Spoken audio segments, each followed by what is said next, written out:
Не успел охваченный пандемией мир порадоваться новости о том, что Китаю удалось победить заболевание, как Поднебесная ошарашила сидящих в карантине людей новым печальным известием. 25 марта в провинции Юньнань, возвращаясь на автобусе с работы домой, скончался мужчина.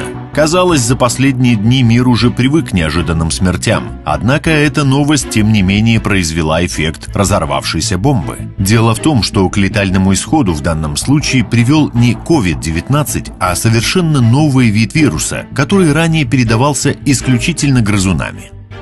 Теперь же хантавирус, а именно так называется новая китайская зараза, добрался до человека. На данный момент 32 пассажира автобуса, в котором и скончался пациент номер 0, находятся в условиях жесткого карантина, и китайские вирусологи бросили все силы на изучение нового штамма. Это неудивительно, поскольку в отличие от коронавируса, при котором процент смертности колеблется между 4 и 5%, в случае заражения хантавирусом погибает каждый третий. То есть, по сравнению с новой эпидемией, нынешняя пандемия может показаться легкой простудой. О том, какова вероятность того, что хантавирус обернется второй волной мировой пандемии, а также о том, каковы симптомы новой болезни и, самое главное, как можно от нее уберечься, мы расскажем вам в этом видео. Но сначала не забудьте подписаться на наш канал. С нами вы всегда будете знать то, о чем другие только догадываются.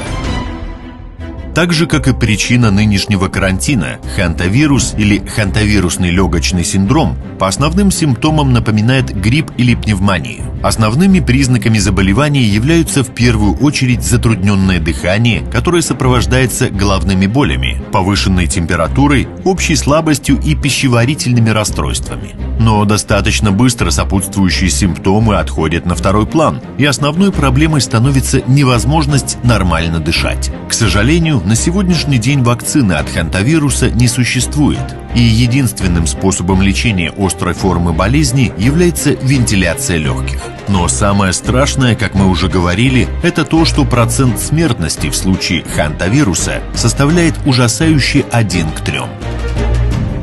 До сегодняшнего дня считалось, что грызуны – это единственные существа, которые способны распространять заболевание. И даже если подтвердится, что новый штамм способен передаваться от человека к человеку при физическом контакте или воздушно-капельным путем, к стандартным мерам предосторожности, о которых благодаря коронавирусу все мы и так хорошо знаем, необходимо добавить и, если можно так выразиться, мышиный фактор. Итак, помимо обычных способов, хантавирус может передаваться через укусы грызунов, к которому относятся не только дикие крысы и мыши, но и, например, домашние хомяки. Также вирус достаточно долго сохраняется на поверхностях, с которыми контактировали грызуны, и к которым впоследствии прикасался человек.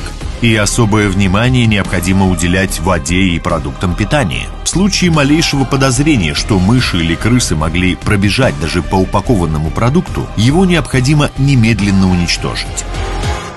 На сегодняшний день в мире зафиксировано 659 случаев заражения хантавирусом. Правда, все они, в отличие от китайского заболевания, были вызваны непосредственным укусом больного грызуна. В более чем 1/3 случаев заболевание привело к летальному исходу. В отличие от коронавируса, который поражает преимущественно пожилых людей, возраст инфицированных составлял от 5 до 84 лет, и почти 2/3 зараженных были мужчинами. Несложно догадаться, что в первую очередь в группе риска могут оказаться люди, живущие в сельской местности, а также те, чья профессиональная деятельность проходит в помещениях, в которых могут обитать грызуны.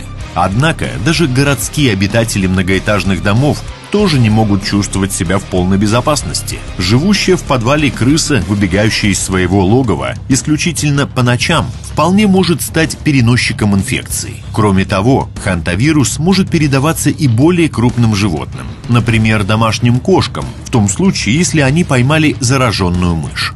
Но самое страшное, что серых вредителей невозможно заставить соблюдать карантин, равно как и перекрытие государственных границ для них практически невозможно. Так что в случае подтверждения мутации китайского штамма хантавируса весь мир ждет эпидемия, от которой никакой карантин уже не спасет. А учитывая процент смертности нового заболевания, не исключено, что хантавирус унесет десятки, если не сотни, человеческих жизней.